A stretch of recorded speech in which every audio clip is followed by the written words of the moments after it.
في هذا الفيديو غنديرو رياكسيون على التوقعات ديالنا ديال ماتشات دور الربع النهائي.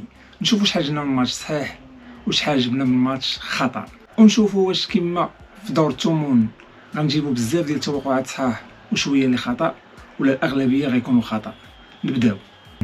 نبداو باول ماتش واللي هو اسهل شويه في التوقع من وجهه نظري، اللي هو ماتش مالي والسنغال.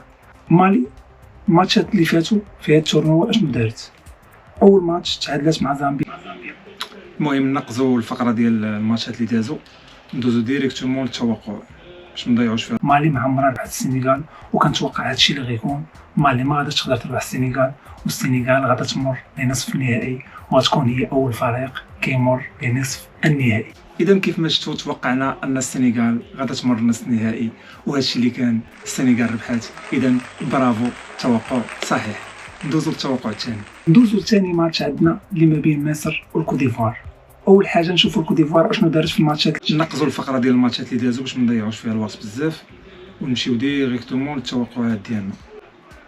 ها هي التوقعات هنايا. ولكن الصراحه ماتش صعيب التوقع، صعيب. في الفيديو اللي فات كنت قلت لكم ان مصر غتربح كوديفوار، ولكن الكوديفوار بينات على مستوى قوي جدا. ديجا كنت توقعت ان مصر غتربح كوديفوار، توقعتها ديجا في الفيديو ديال دور الثمن، ولكن من بعد دابا بان لي ماتش صعيب. ولكن لاحظت ان كوديفوار كيهاجموا غير من الجناب، ما كيهاجموش من الوسط. مصر الا زيراتهم من الجناب ولعبت لهم على الكونتراتاك تقدر انها تربح. كيف ما قلت لكم تلعب على الكونتراتاك، وهادشي اللي دارت مصر، لعبات على الكونتراتاك.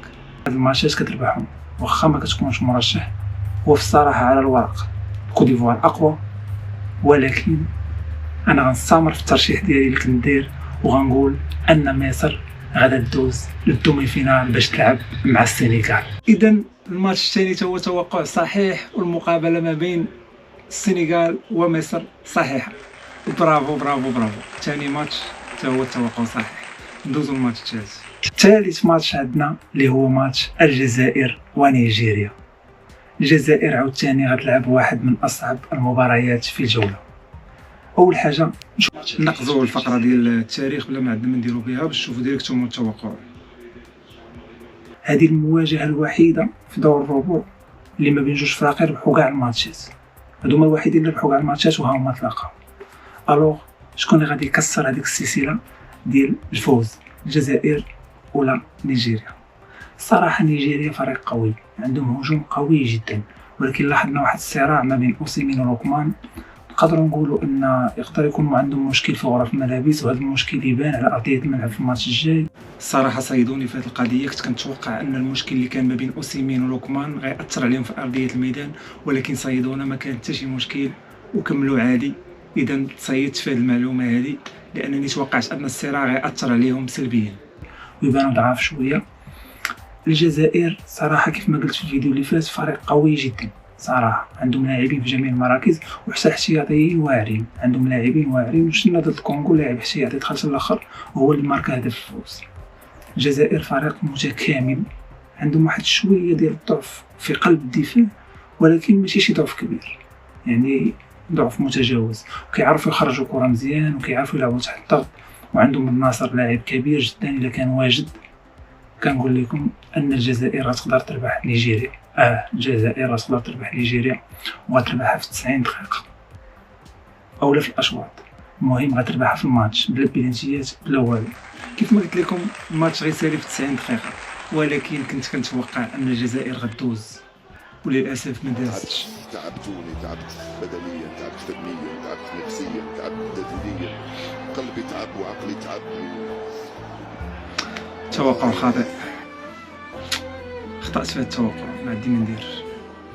اذا نشوفوا اخر ماتش. اخر ماتش عندنا اللي هو ماتش المنتخب المغربي ضد الكاميرون.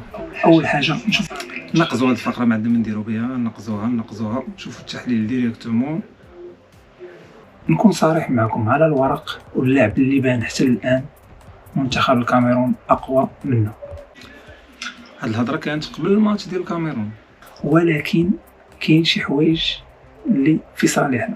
اول حاجه ان اللاعب ديالهم احسن لاعب عندهم ومن احسن اللاعبين في البطوله لاعب باليبا اللي كيلعب الوسط خرج مصاب الماتش اللي فات. من احسن اللاعبين في البطوله. انا تفرجت في ماتش المغرب والكاميرون ما بانش ليا راه لعب باش تعرفوا راه لعب ولكن ما كانش. الا ما كانش غتكون نقطه قويه جدا بالنسبه للمنتخب المغربي. ثاني حاجه عندهم نقطه ضعف في الظهير الايمن والظهير الايسر. عندهم دفاع قوي، الوسط قوي، والهجوم حتى هو قوي، ولكن عندهم الاظهره ديالهم ناقصين وكيطلعوا شويه. يعني الى وليد الركراكي رجع للخطه ديال كاس العالم ولعبنا بلوك طيح، لعبنا بلوك با ولعبنا على الكونتر اتاك، يعني حنا استقبلنا اللعب ولعبنا على الكونتر اتاك، ماشي حنا اللي هاجمنا وخلينا ورانا المساحات، لان عندنا مدافعين مسراش كيديروا اخطاء. من الاحسن اننا نديروا بلوك با، نلعبوا نشدوا اللور ديالنا، نزيروا الدفاع ديالنا وتجينا كونتر اتاك نهجموا عليهم. عندنا الزلزولي وعندنا كنت كنتمنى اننا نلعبوا كونتر اتاك ونرجعوا اللور ونديروا هجمات مرتده، ولكن الركراكي فاجئنا كاملين ولعب بنفس الخطه اللي لعب بها تنزانيا، ولكن كانت واحد القتاليه وواحد الضغط ما عمرنا شفناه. هذه واحد العام ولا عامين ما عمرنا شفنا بحال هذا المستوى هذا. لهذا برافو الركراكي، واخا ما دارش داك التوقعات اللي كنا كنتوقعوا غيدير، ولكن فاجئنا وفاجئ حتى الكاميرون. دياز غناكلوهم بهذه الطريقه، وكنظن الى ولكن راه في الشوط الثاني رجعنا لهذه الطريقه هذه، رجعنا زيرنا ولعبنا على الكونتر اتاك، واخا ما ماركيناش للاسف من الكونتر اتاك. الركراكي خلى ليهم كره ولعب بهذه الطريقه ولعب بالكونتر اتاك، غادي نتمكنوا اننا نربحوا الكاميرون، وماشي بواحد زيرو وانما بفرق ديال 2 أهداف. اش قلت لكم؟ غنربحوا الكاميرون بشحال؟ بفرق ديال 2 أهداف. كاين ولا ما كاينش؟ ولكن الا خدينا كره ما نقدروش نربحوا، الا حنا بغينا نفرضوا السيطره ما نقدروش نربحوا، لان عندهم كاين 2 منتخبات في الدوره هذه احسن منتخبات في التحولات وفي الكونتر اتاك. شكون هما؟ الكاميرون والكوت ديفوار.